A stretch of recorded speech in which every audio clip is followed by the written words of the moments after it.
कहानी एक बहुत ही पुराना गांव श्यामपुर का है जो यमुना नदी के किनारे बसा हुआ है। ऐसा गांव जहां यमुना के किनारे श्री कृष्ण का आशीर्वाद बरसता है।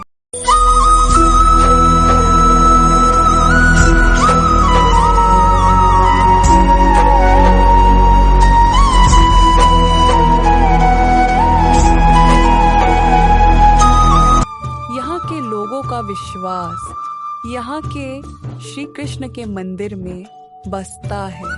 ये कहानी यहीं के एक ऐसे परिवार की है जिसमें एक विधवा माँ रहती थी। कौशल्या और उसका बेटा राजू दोनों में बहुत प्यार था। राजू खेतों में काम करता था। एक सुबह की बात है, राजू अपने खेतों में काम कर रहा था। कौशल्या उसके लिए खाना लेकर जा रही थी। जाते हुए वो अपने मन में सोचती हुई बोलती है, हे ठाकुर जी, राजू को खुश देखती रहूं, बस यही इच्छा है मेरी। कौशल्या अपने बेटे राजू को खाना खिला रही होती है। तभी भैरव सिंह अपने दो साथी के साथ वहां से गुजर रहा था। भैरव सिंह उस गांव का बहुत बड़ा जमींदार था। ये कौशल्या कितनी मेहनत करती है। मैंने बोला था कि खेत बेचकर बच्चे को शहर भेज दो काम करने के लिए। असल में भैरव सिंह की नजर कौशल्या के खेत पर थी। उसके लिए उसने अपने बेटे को राजू का दोस्त बनने को कहा और उसका बेटा राजू के पास रोज जाने लगा। राजू, तुम्हें नहीं लगता है तुम्हारी माँ तुम्हारी जिंदगी बर्बाद कर रही है? गांव में अब क्या रखा है? शहर जाओ, काम करो, वहां घर खरीदो। बेहतर जिंदगी शहर में है। रोज कुछ न कुछ ऐसे ही बोलकर विक्रम राजू को उसकी माँ से अलग करने की कोशिश कर रहा था और राजू भी उसकी बातों में आकर वैसे ही करने लगा। एक रात राजू बहुत ही गुस्से में अपनी माँ से बोलता है, माँ, अब ये जमीन बेच देना चाहिए। आपका पुराना तरीका अब नहीं चलेगा माँ। मुझे अपनी जिंदगी अपनी तरह से जीनी है। माँ के बहुत समझाने के बाद भी राजू नहीं मानता है और विक्रम के साथ मिलकर जमीन बेच देता है। कौशल्या सबके घर जा जाकर उसके बेटे को समझाने के लिए मदद मांगती है। उस दिन के बाद से राजू विक्रम के साथ रहने लगता है और कौशल्या गांव में जगह जगह भटकते रहती थी। एक दिन वो चलते चलते मंदिर के सामने बेहोश होकर गिर गई। होश में आने के बाद कौशल्या मंदिर के अंदर जाती है और कृष्ण जी के सामने रोते हुए बोलती है, हे कान्हा, तुझसे कभी कुछ नहीं मांगा, आज बस एक बार इंसाफ मांगती हूँ। मेरे बेटे को सही रास्ते पर ला दो और जो उसे गलत रास्ते पर ले गया हो, उसके साथ इंसाफ करो। इसी तरह देखते देखते 7 साल बीत जाते हैं। कौशल्या ऐसे ही मंदिर जा जाकर अपने कान्हा से इंसाफ मांगती रही और उधर राजू और विक्रम गांव में सबसे अमीर बन जाते हैं। इसी बीच गांव में एक नया परिवार आता है। उसी परिवार में 7 साल का लड़का रहता है, नंदू, जो देखने में बहुत ही सुंदर और शांत स्वभाव का था। दादी कौशल्या अब अकेली नहीं रही। ठाकुर जी ने मुझे भेजा है उनके लिए। उनकी रक्षा अब से मैं करूंगा। गांव के लोग हैरान हो गए कि इसे कौशल्या का नाम कैसे पता है और ये कौन है।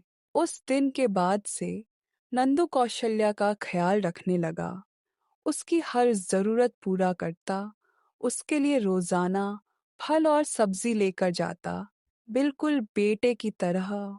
ये सब देखकर कौशल्या को बहुत आश्चर्य हुआ, तो उसने एक दिन नंदू से बोली है, तू कौन है बेटा? तेरी सूरत तो कान्हा से मिलती है। तू तो मेरे बेटे के जैसा ख्याल रखता है। मेरा राजू भी पहले ऐसा ही मेरा ख्याल रखता था। माँ, कुछ रिश्ते जन्म से नहीं आत्मा से जुड़ते हैं, और हमारा आपका रिश्ता आत्मा का है, और मैं इसी तरह से आपका ख्याल रखूंगा। इसी तरीका से दिन बीतने लगा। उधर विक्रम और राजू के घर अजीब घटनाएं घटने लगी, जैसे सोना काला पड़ जाता है, जमीन से धुआं निकलता है, रात को कोई बांसुरी बजाता है, सपनों में श्री कृष्ण दिखाई देते हैं और बोलते हैं, जिस माँ का दिल तूने तोड़ा, अब उसका न्याय स्वयं मैं करूंगा। मैं इसीलिए यहाँ आया हूँ। एक शाम की बात है। रात को बहुत तेज आंधी तूफान आता है। गांव के सभी लोग अपने अपने घर में छुप जाते हैं। नंदू माँ को लेकर मंदिर में चले जाता है। राजू उसी तूफान में रास्ते में ही फंस जाता है और मदद के लिए चिल्लाता है। तभी नंदू मंदिर के अंदर श्री कृष्ण की मूर्ति के सामने खड़ा होता है और तेज रोशनी होती है। कौशल्या देखती है, नंदू श्री कृष्ण के विशाल अवतार में हैं। कौशल्या उनके पैरों में गिरकर रोते हुए बोलती हैं, हे प्रभु, माँ को उसके बेटे की जरूरत है और एक बेटे को प्रायश्चित का अवसर दीजिए। मेरे राजू को माफ कर दीजिए। उसके अलावा इस दुनिया में मेरा कोई नहीं है। आंधी रुक जाती है और कृष्णा जी बोलते हैं, माँ, मैं इसे माफ कर रहा हूँ, बस आपके लिए, नहीं तो इसे सजा मिलती। माँ, बाप इस दुनिया में भगवान से भी बड़े होते हैं। उनकी इज्जत हमेशा करना चाहिए। जैसे ही सब कुछ शांत होता है, राजू को होश आता है और वो सब पुरानी बातें याद करके रोने लगता है। राजू दौड़कर आता है और माँ से लिपट जाता है। नंदू भी गायब हो जाता है। उसकी चप्पलें मंदिर के द्वार पर पड़ी होती हैं। एक तुलसी का पौधा वहां उग आया होता है। माँ और राजू समझ जाते हैं, ये कान्हा का चमत्कार है। कौशल्या आंखों में आंसू के साथ बोली, तू खुद तो नहीं आया कान्हा, पर मुझे मेरा बेटा लौटा दिया। आज मैं साक्षात आपके दर्शन कर पाई और मेरा बेटा राजू भी मेरे पास आ गया। जब दोनों खुश होकर कृष्णा को प्रणाम करते हैं, तब मंदिर की मूर्ति पर स्वयं चंदन से लिखा दिखाई देता है, माँ कभी हारती नहीं, कृष्ण कभी देर नहीं करते। कहानी से सीख। चमत्कार वहां होता है जहां प्रार्थना सच्चे दिल से की जाती है।